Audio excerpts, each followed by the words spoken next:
there's this balance between authority and affection, between correcting and connecting, between strength and tenderness, between, telling and listening. And in that tension, I think, is found exactly what we need with the underlying question. Here's the underlying question of the whole model and the whole purpose, and that is, what do my children need right now?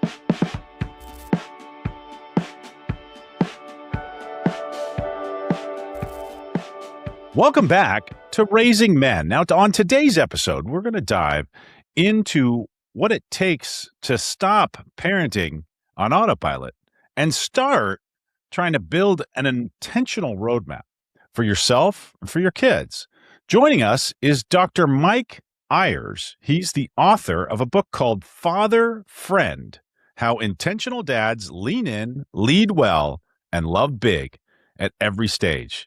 Dr. Mike has spent over 25 years studying developmental psychology and leadership to figure out how to identify patterns in ourselves and our children. And he's here to show us how we can transition from direct command and control to becoming trusted, lifelong advisors as our kids grow. Dr. Mike, welcome to Raising Men. Thank you, Shaun. Appreciate it. I'm glad to be here. Well, and so what got you, you've been working on this book for several years now. What got you interested in even going down that road? Yeah, well, I think my story is not much unlike other dads. I did not grow up with a healthy model of fatherhood. And once I became a father, pretty quickly on, I realized I was just winging it and didn't know where to start. I love my kids. Almost all dads love their children. So my whole premise is, it's not that we don't love our children. The question is whether we will love them intentionally, because, over time, life happens. We hold that newborn and, we kind of make this solemn promise. I'm going to give this kid my very best. We're filled with emotion. Yeah. But then life happens. Things get busy. We begin to focus on careers, other things, and we drift. And drift leads to regret. And research bears that out. 7 out of 10 fathers have regrets about not spending enough time with their children as they were growing up. So I was in the same boat when I started. I started off just really not knowing what to do. And so back then, I've always been kind of a student. I've taught in higher education for 23 years, and I think in models and frameworks, and it's just the way my mind works. I have a PhD in organizational leadership. Actually, my degree's in leadership, but I did so much research in identity development in children and adolescents. But I began becoming a student of fatherhood, reading every book I could find, research articles, talking to other dads, looking at my own fatherhood successes and failures. And I just didn't see out there anything that helped me in particular with the idea of fatherhood. I didn't find anything that provided a real clear purpose. So what's a father? What is the end goal, right? What are we supposed to be doing? Yeah. I found a lot of stories and even struggles. I found also a lot of research that talked about how children grow and how children develop. But what I didn't find was how fathers grow and develop and how they should respond to their children's development. So I began putting all these things together and writing. And about 5 years ago, I started this book called Father Friend. And that's how I began to really just father with more intentionality and with a long-term goal of becoming something for my kids that I didn't get myself, but I wanted to hand down something better to my kids than what I received. And so that's where all this came from. I love that my take on that is that you kind of became a father and then realized how out of your depth you were. And I think that's an experience that is familiar to a lot of us. And And the first thing that you kind of realize there is, okay, what does being a good father mean? Yeah. What's the definition? Yeah. So all the And you found there wasn't one, right? I, You went out searching for it and realized, oh man, there really isn't a good definition. there really, in my opinion, there really wasn't a good Yeah. definition. Everybody talks about fatherhood, but nobody defines what it actually is. And so Yeah. it's like, somebody describing water to somebody that's drowning, right? Right. Doesn't really help them, but we get lots of good ideas. So I decided what was necessary, what I needed at least, was a clear understanding of what a father actually is. So what'd you come to for that? I came to that whole idea of father friend. I think in the tension of those two words, we find a pretty clear definition of what a father should be and do. What a father should be is a father, of course, a person who has authority, who has title, who is directing and leading and giving behaviors toward their children to help them become better as individuals, to help them reach their potential. So there's a directing kind of into the spectrum of fatherhood all the way to the other end, which is friend. And I think every man listening would say, hey, when my kids are grown, I want my kids to respect me, of course, but I also want them to know they can come to me. And so on the friend side of the spectrum, that's all about the idea of connecting to your children and having a depth of relationship to your children. And so the ideal here is there's this balance between authority and affection, between correcting and connecting, between strength and tenderness, between, telling and listening. And in that tension, I think, is found exactly what we need with the underlying question. Here's the underlying question of the whole model and the whole purpose, and that is, what do my children need right now?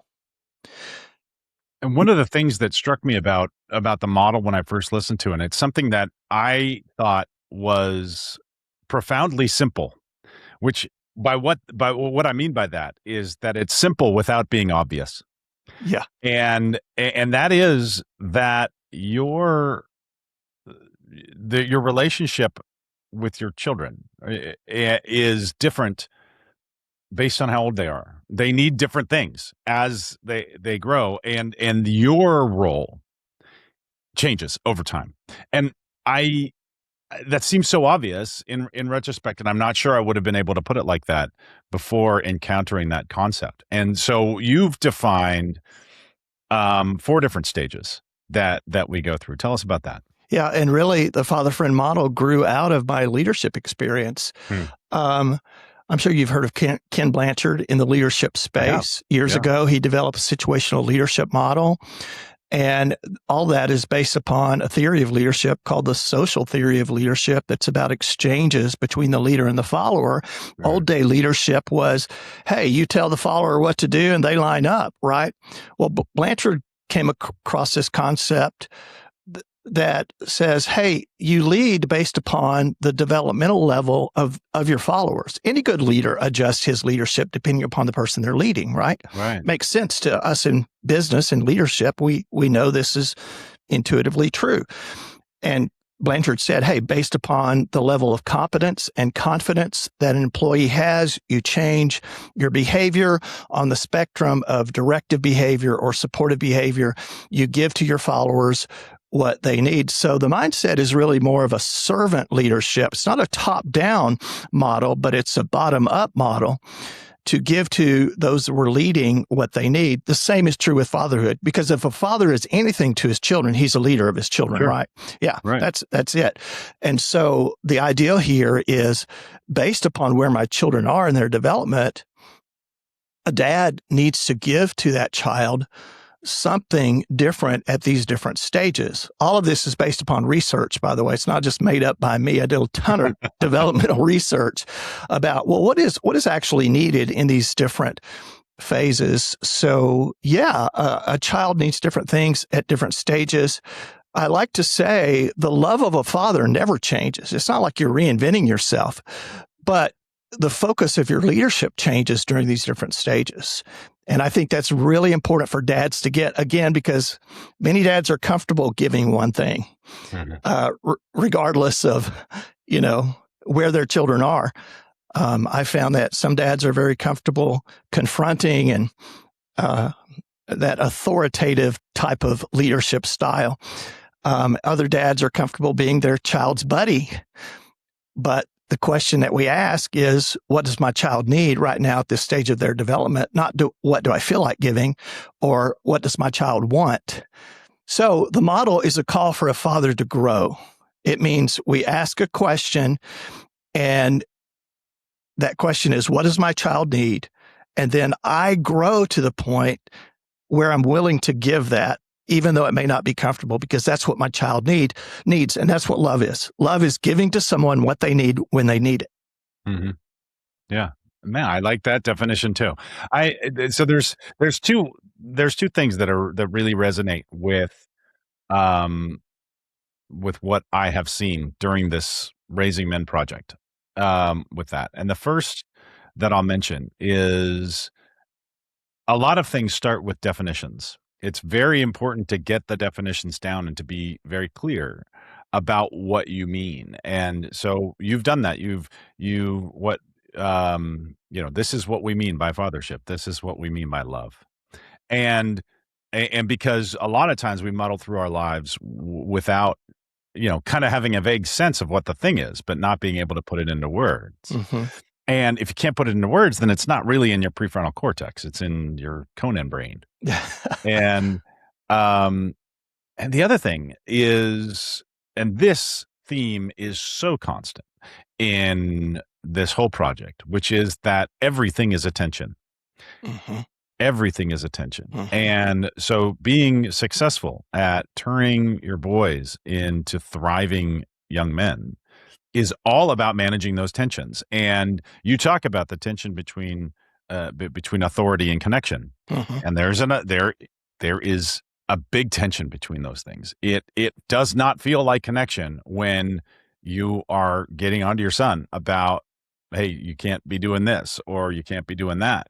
But it is important. It is part of forging that connection. If they're not able to thrive in the world, then you're not going to be able to have that connection with them at all. You'll be correcting them all the time. You'll be constantly.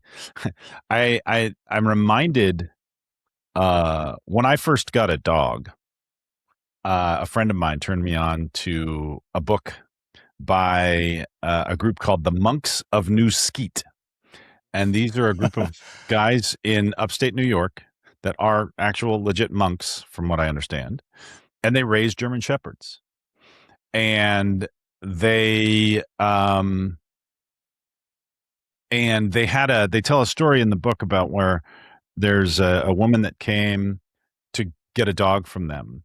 And she said, well, I don't want him trained like that. I don't want to break his spirit. And they took her on a walk and they showed one of the brothers with one of their dogs who had been, an older dog who'd been like gone through the process and been trained. And they were out in a field just enjoying each other and playing and they were almost dancing is the way that it was described in the book. And the monk that was giving her the tour said, you talk about spirit. That's spirit. Spirit is not having to yell at your dog constantly because he's not able to work in the world in a way that the world expects him to work. Spirit is enabling him and giving him the skills to thrive in the world the way it is. And that is something I think, that's a really useful model to think about what our role is, what our job is with respect to our boys. Yeah. Yeah. And you said prefrontal cortex. And so, a big part of the model, in fact, it's one of the commitments that I ask dads to make in the book is, hey, commit to self-awareness. That's probably the most important thing for a dad, a skill for a dad to have, and to be aware of what he is doing in relationship to his child, and then to have a sense of purpose around it. There's real power in purpose. We know this inherently. We have business models. If we construct a house, we have blueprints. But then when it comes to being a dad, we'll just kind of wing it, right? And I'll just make it up as we go and take one day at a time. My challenge is for dads to stop surviving the days and instead start shaping the years. What I wanted was an outcome. I wanted to both influence my children so that they would embrace the values that I think are important in life. They would have the character that I really desired for them to have. My children are not perfect. I'm not a perfect dad, but these were the outcomes I was seeking. And I also wanted them to reach their potential for life. And I found that my involvement with them meant a constant question of saying, okay, well, what do they need right now at this moment? Maybe I need to back off and give some affection here. Dads can make their kids hold the line, but do they hold their kids? And kids need that. And other times I need more courage because I didn't want to discipline, but I needed to. It's what my child needed. And each one of my kids were different. My oldest son was very compliant, just a real sweet kid. To have an authoritative approach with him would have crushed him. Yeah. My middle boy was completely different. When he was a young kid, he would often do things he knew that were wrong over and over again. And so a passive approach with him would have crippled his future. Yeah. And my daughter, she needed the most attention in the years 10 to 13. So different kids, different situations, different needs. And I found that at different seasons, I needed to give them different things. So yeah, you're exactly right. That balance is really, really important. My challenge is for dads to grow to be able to give their kids what they need. Now, you've identified a number of competencies that you feel represent the various things that you need to be able to do to be an effective father. Let's talk about those. Yeah, sure. So, going back just to build a foundation for that, going back to the whole definition of fatherhood found in the concept of father friend, what I like to tell dads is you think about the father friend.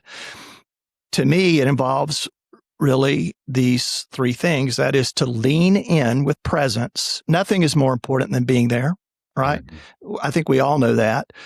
To lead well with purpose, to have an underlying purpose to the daily craziness, right? That I can see that there's some long-term goal that I'm striving for that helps me to interpret what's going on today and help me transcend the craziness of the day to get through it.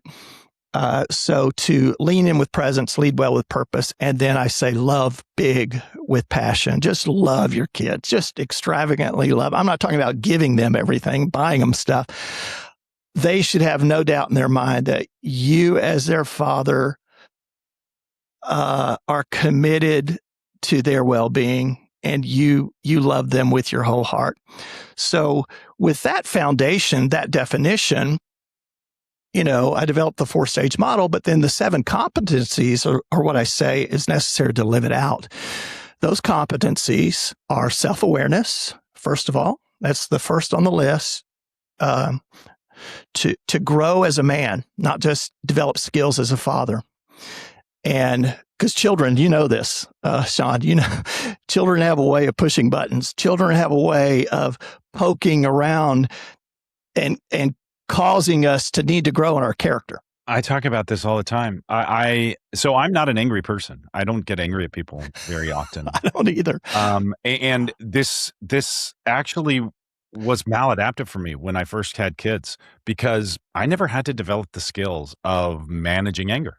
I just I got it by default. But man, my boy, when he first came out, he was so good at making me mad that I didn't know how to deal with it. I just would flash just into a rage at a moment's notice.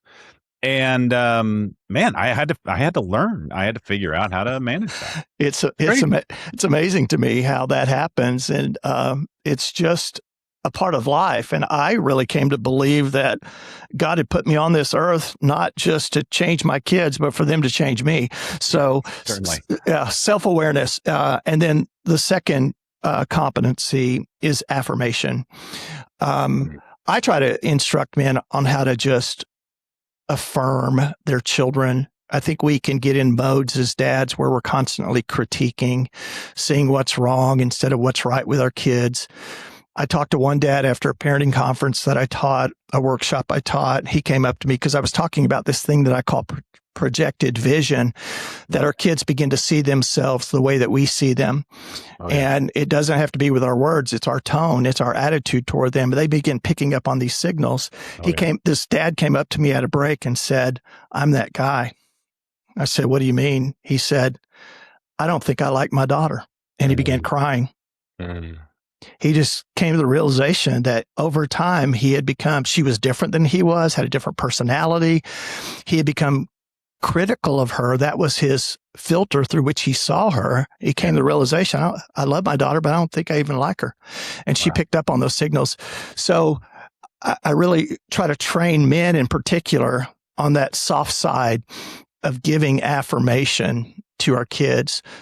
The third competency, and I hope I'm not taking too long here, but the third competency is leadership. I talk about what leadership looks like as a father and how to steward power and authority properly. The model that I teach is a servant leader model.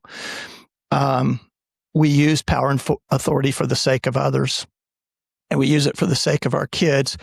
It's not for them to prove their allegiance to me or to build me up in some way, but for me to help them reach their potential through my power, authority, and title. The fourth competency is integrity, that we have to model the message for our kids. There's probably nothing more important than being a person of integrity. That doesn't mean being perfect. It just means being authentic. Yeah. And so that in our lives, we have to have an alignment between what we say, what we do, and what we believe. And to the degree our words, action, and values align is the degree that we have more integrity, which also is proportional to the impact that we have on our children for them to embrace the values that we believe are important in life. So we've got to have integrity. The fifth competency is courage. I challenge men to raise world changers. Yeah. I think we have too much acculturation going on where kids are afraid to stand up for their values and be who they are. And especially with all the social pressures they're facing today. So I talk about in the book this skill of being a type of father that develops courage in our children to the degree they live lives without fear and are able to risk and are able to make a difference in the world, contribute to the world rather than just being consumers in the world. The next competency is discipline. I teach in the book, I teach dads how to express loving yet effective discipline, finding the balance there with not only correcting, but also connecting to our children. And then the seventh competency is the competency of sacrifice. In the book, talking about women and children first. That's what it means to be a man, right? And so we have a window of opportunity with our kids. I know it's tough. If men say anything to me, it's time and time management and priorities and how do I build a career? How do I provide for my family and yet also have presence with my kids? It's a constant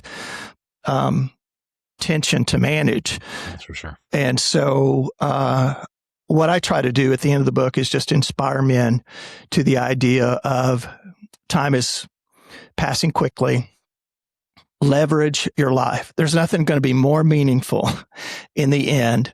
The only one that will remember that you worked late 20 years from now are your kids. Nobody at work is going to really care that much You just don't. And I talk to so many men who have regret, whose window of opportunity is closed. Right. So that's why I try to just inspire men. Hey, there is something better. There's a way of making this work. And my challenge to you is you've got to sacrifice for the sake of your family. And that means giving up some things we love for the people we love more. And sacrifice really isn't sacrifice if you're not giving up something you don't love, right? So we give up things that are important to us for the sake of those things that are more important to us. And so that's the book, and those are the 7 competencies. I love that. What do the book is obviously geared towards what you saw as a gap in the literature. And I think that you noticed, just like I did when you were looking around, that there are plenty of books about how to be a great mom, it seems. And maybe that's not true, by the way. It's not like we're the audience for that. So I don't know. And maybe that's such a hunger and it's not filled either. But what do you think? Do you think there are any lessons, or what do you think the lessons are in your research about being the mother to a boy? Yeah. First of all, your premise is correct. I mean, I saw it because I researched it. There are more books on motherhood. There's a lot of books on parenthood. Mm-hmm. But when you look at a lot of books, their approach, and there are a lot of good books, by the way, I'm not saying that, but sure, their approach is often understand how your children develop and you'll be okay. I have a different approach. It's how do dads need to develop? Yeah. And so there are a lot of books on parenthood. There are a lot of books for motherhood, very few that I think approach fatherhood this way. I'm hoping there'll be more, not just by me, but we need more. Men need to be equipped. What I found, Shaun, was that with men and fatherhood, men are viewed as kind of replaceable. Interchangeable with a mom. And the point I try to make in the book is that there is something really unique to a strong, loving man in the life of a child. That mom is, of course, important. She's irreplaceable, but so is a dad. Now, can a single mother, and I write a section in the book to single moms, can a single mother raise whole and healthy children? Of course. She can do an amazing job, but that doesn't negate the fact that strong, loving men as fathers need to be present in children's lives. So I don't think the roles are, interchangeable. I think both are necessary. And my challenge is for men to do their part in the relationship and not default to mom, but to be present at every stage of their child's lives. But, your question going back to a mother's role, it's greatly important. I think some of the paradigms that need to be changed is, well, a mom, and I've talked to dads who have actually, said this, maybe you've heard this.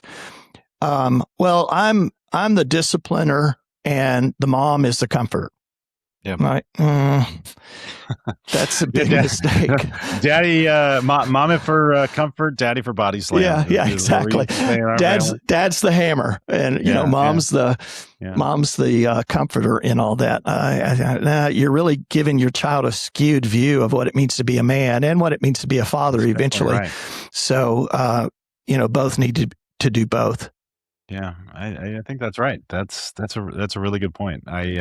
We had, I mean, like I said, I joked about it, but that was our version of that in our family is daddy for body slams, mama for comfort. Yeah. And we say it all the time. Playing the mothers say, yeah, exactly. Which is, of course, part of being a man and roughhousing with your kids. But, moms say it all the time. Wait till your father gets home. Right.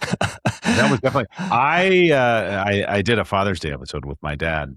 Oh, and, cool. And one of the real memories I have of being a kid was my mom would recite his office phone number.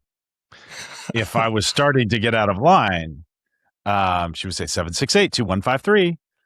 And it's been 45 years Wow. since I've heard that number.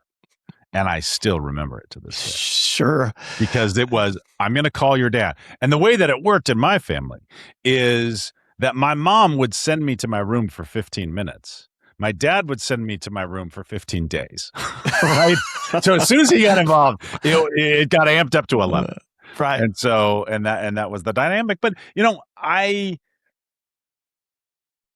it probably wasn't necessarily the best way. Yeah. Well, But that's how they manage this tension between connection and authority. One of them provided the connection, the other one provided the authority. Well, the bummer about that is then the dad has to be the jerk all the time. Yeah, that's exactly right. The hammer. And then you're giving the mom the best part of the job. Yeah. Yeah. I certainly don't think there's anything wrong with a understanding of mom and dad being different in the sense that dad is a picture of strength, and mom is this picture of nurturing. I think that's fine. I think the problem is when they're solely and only defined by those roles, where, mom is always the soft one and never disciplines, and dad is always the hard nose and is never tender with his kids. But going back to the instinctive male, female things that we bring, those are good. Those are important. And research also bears that out. So anyway, but yeah, I get it.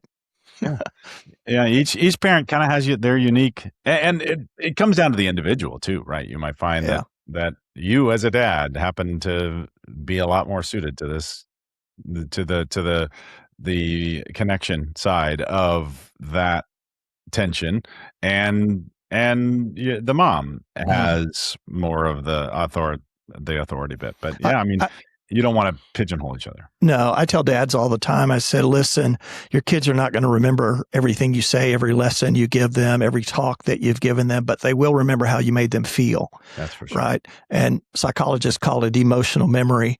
In the end, you'll look back and you'll have a feeling about dad. And, we blow it. I mean, Shaun, I blew it so many times. I lost my patience so many times, and, was hard on kids when I shouldn't have been, or missed a few opportunities I should have been at. But in the end, I kept trying, and in the end, also, what I am proud to say, I'm not a perfect dad, but I am proud to say that I gave my kids something much more healthy and whole than I received. And if I did that, then I'm happy about that. And in the end, my kids are well-adjusted, thriving young adults who still love me and still who want to come back and see me when they can, and have grandchildren. So it's all a journey with lots of ups and downs, lots of 2 steps forward and 1 step back. And in the end, your kids are going to really measure your fatherhood by your effort, not your perfection. Yeah. I think that's exactly right. Yeah. Now, I almost feel silly asking the question I'm about to ask you, because you've dropped so many great definitions and principles during the course of this episode. But I always like to end these conversations with the same question to everybody. And that is, if there is one principle that every parent of boys should live by in your mind, what bubbles to the top for you if I ask you for just one principle? Wow. Good question. Well, gosh, one principle for dads of boys, or you said parents of boys, right? Yeah. My I know it sounds generic, but it's so true and it's powerful. And that is, you just have to keep showing up. Yeah.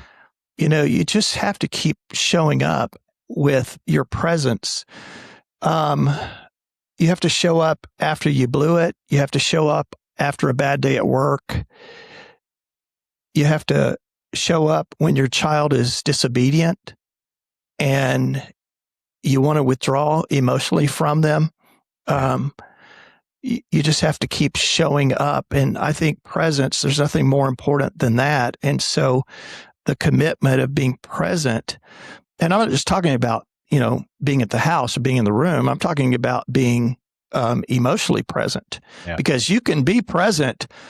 You can be present. Physically present. Yeah, right. Exactly. You can be present at the dinner table and be thinking about work. Or browsing your phone. Exactly. Or pushing your kids on a swing, as I've seen at the park several times while you're scrolling on your phone. So it's just about being present. And that's not easy for us in our distracted world. But for moms and dads, I think the most important thing is to be there through all the ups and downs and to seek to be a loving presence in your kids' lives. Nothing more important. And that may be more important to me. I had a dad who was not there a lot. Yeah. So just being there for your kids is going to be something they're going to really hold on to for the rest of their lives. And I would say, let me say one more thing in particular with young boys, because Shaun, this with the whole idea of men and boys, there is something within us males that long to feel competent at some things. Yeah. And so I'm always taken back to that Jim Valvano quote, who was the famous basketball coach at NC State, won the championship back in the late 80s. He said, "My father gave me the greatest gift any other person could give, and that is he believed in me." Mm-hmm. And I think for boys in particular, that's really important. It's one thing for your son to know that you love them. It's another thing for them to know that you believe in them. Love, love says I'm valued. Belief says I'm capable. Yeah, and worthy of life's challenges. Exactly. I can face life's challenges. Again, psychologists call that self-efficacy, the idea that I am enough to handle what's ahead. And a huge premise is that our kids, and I think in this area in particular, our boys, see themselves as we see them. Children borrow confidence from trusted authorities in their lives. And so parents need to instill this thing that says, hey, I believe in you, and let's risk, let's try. And if you fail, I'm going to reframe failure for you because it's not a verdict on your self-worth. Yeah. It means you attempted, but I believe in you. And I believe that God has something special for your life. And I'm going to be here to provide those opportunities for you to see that come to fruition. That's a beautiful sentiment. Thank you for sharing it. Yeah. This has been Dr. Mike Ayers. The book is called Father Friend. It's available for pre-order now, and the link is in the show notes. Dr. Mike, thank you so much for taking the time to be with us here on Raising Men. Thank you, Shaun. I thoroughly enjoyed it. I hope I can come back. Absolutely. Let's definitely have you back when we get closer to the release. And as always, thank you for listening to Raising Men. You are a great parent.